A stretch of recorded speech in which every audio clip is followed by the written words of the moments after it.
Mike. Thank you, Honorable Speaker. Honorable Speaker, let me first thank the Honorable Junet for raising this issue. Because, Honorable Speaker, at times we are afraid to speak for ourselves because we'll be seen to be fighting the church or religious leaders. And let me thank Honorable Junet, because the issue he has raised is not an issue where he's raising an issue that is fighting anybody, but rather fighting for ourselves as members of parliament. Honorable Speaker, if you can protect me from the member for Kericho, who is conversing in Kalenjin in the house.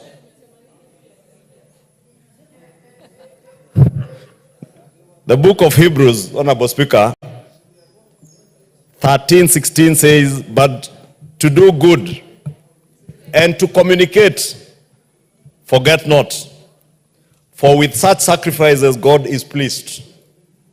Obey them that have the rule over you, and submit yourselves, for they watch for your souls as they that must give account, that they may do it with joy and not with grief, for that is unprofitable for you.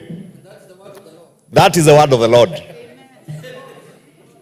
And that word, Honorable Speaker, is the word I would like to remind our religious leaders, including my own moderator of the Presbyterian Church, the Reverend Thegu, whom I saw last night on TV admonishing this house that this house is captured, that when the executive wants us to pass bills, we pass them with lightning speed.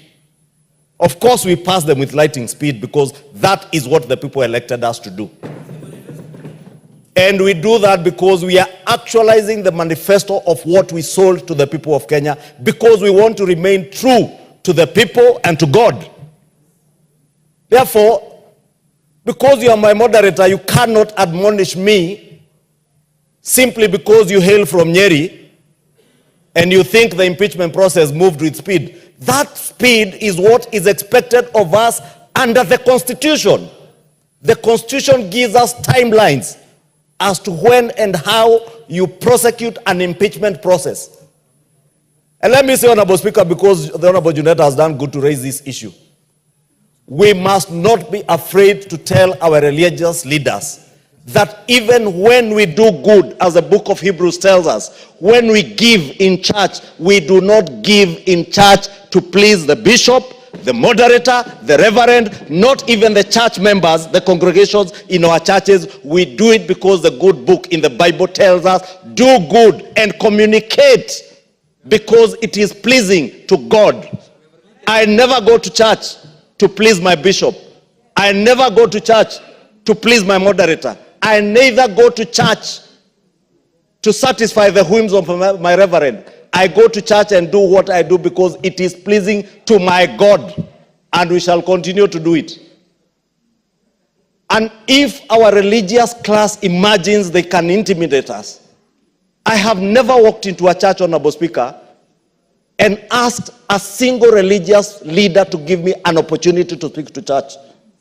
I am glad I patronize a church that's not one of the mainstream churches in Nairobi, together with a member for Kimani, the Honorable Kakai Bissau. And we go there and we sit in church, we listen to the sermon, and we leave. We never seek anybody to give us an opportunity to address the congregation. When they are fundraising in church, I have never seen a single politician invite himself to a fundraising in church. But the church leaders must not make it look like we invite ourselves to churches to contribute money. We have many other places we can take this money. Honorable Speaker, it is true what the majority whip is saying. I accompanied the president to Soweto, the Catholic Church in Soweto, in Embakasi East. When we sat to have a cup of tea with the church leadership of that church. They are the ones who sought the president's help and our help, together with that of the governor for Nairobi, to build a house for the father. They also sought help with the road. That road to Soweto has already been advertised in the papers for its rehabilitation. When I saw the Archbishop of the Catholic Church, with all due respect to the Archbishop of the Catholic Church, write a letter that they will return some money to the president, I can confirm to the country and to this house, not a shilling, not a cent has been returned to the president. And when it is returned, there are hundreds of churches who have sent me messages and are sending the president messages. They are waiting for the money to be returned. They are willing to receive the money to do the work of God, because it is pleasing to God, not to man, not to the bishop, not to the archbishop. Honorable Speaker, respect is earned, and it is two-way. We respect our church leaders, and they must earn that respect.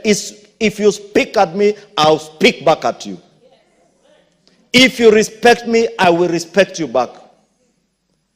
Honorable Speaker, I had my own moderator of the Presbyterian Church yesterday say things that I would not expect a church leader to say and speak of leaders. Because, again, if you read the book of Romans, it calls Romans 13, I think verse 1 to 4. It calls on everybody to obey authority, because there is no authority that is not ordained by God himself. God is not the religious leaders. God anoints religious leaders to serve his people. God anoints political leaders and other secular leaders to lead his people. And we all serve the same people. Therefore, I know we all come from backgrounds. And I know some of these religious leaders have issues because of where they come from.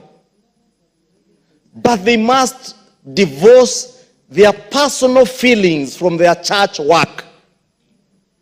At times there are things I also want to say because based on where I come from. But I remember I am a leader in this country, a national leader. There are certain things I cannot say or do as a leader. I want to call for that wisdom from our religious leaders.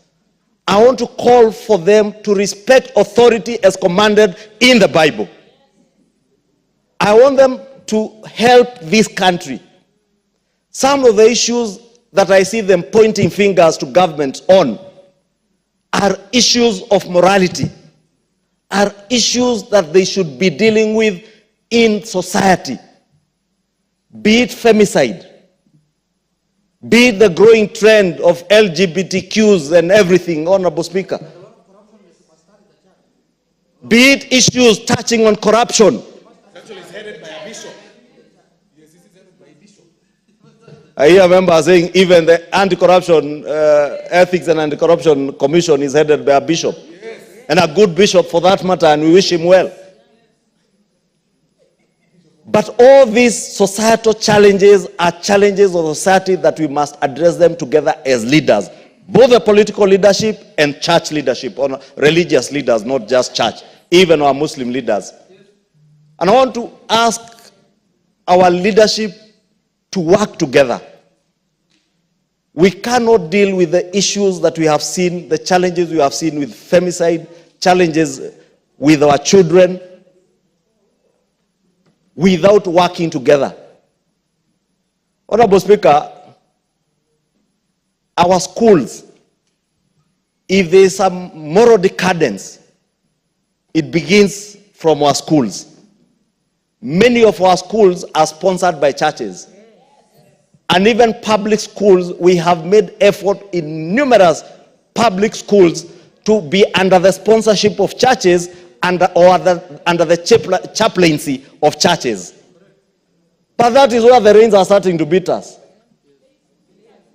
The only reason you see men doing the kind of bad things they are doing to young girls is because there is something we lost in our moral upbringing. Not just as men, but as a society. But that is the work of the church. Where is the church? I do not see the church in those issues. The church now is more in politics than anything else. and we welcome them to politics. Indeed, this house that they are admonishing has elected bishops and reverends and others nominated, like Bishop Kosgei. Canon Naomi of the Anglican Church is a deputy whip who whips members to come and vote for bills because that is what they are elected to do. Therefore, let me just thank Honorable Junet, Honorable Speaker, but with tremendous respect, ask our church leaders. When you point a finger at a leader, look at the four that are pointing at yourself. When you admonish corruption, don't just talk about the fight against corruption, practice it. It cannot be that my money when I was a business person, and I am still a business person, was not corrupt money, but when I'm elected as a member of parliament, now I am told this is corrupt money. Can't be. You know, it is so interesting, Honorable Speaker, that they are now even choosing which political leader to speak, which one you can receive money from, which one you like, which one you don't like, which political party you like, which political party you don't like. Honorable Speaker, let me just call for mutual respect. Because I am a Christian, a practicing one, and living as one, I will live by the Bible and according to the Bible. I can read the Bible, I can interpret the Bible, I know what the Bible tells me about giving, I know what the Bible tells me about respect for church leaders. I will respect them, but I also expect them to respect those in authority back. With those many remarks, Honorable Speaker, let me thank the Honorable Junet for having raised that matter. Honorable members, I can see that there's a lot of interest, so let's agree that we 3 minutes each. Yeah? Yes, I'll get to you. You'll get a chance. The Honorable Kainan.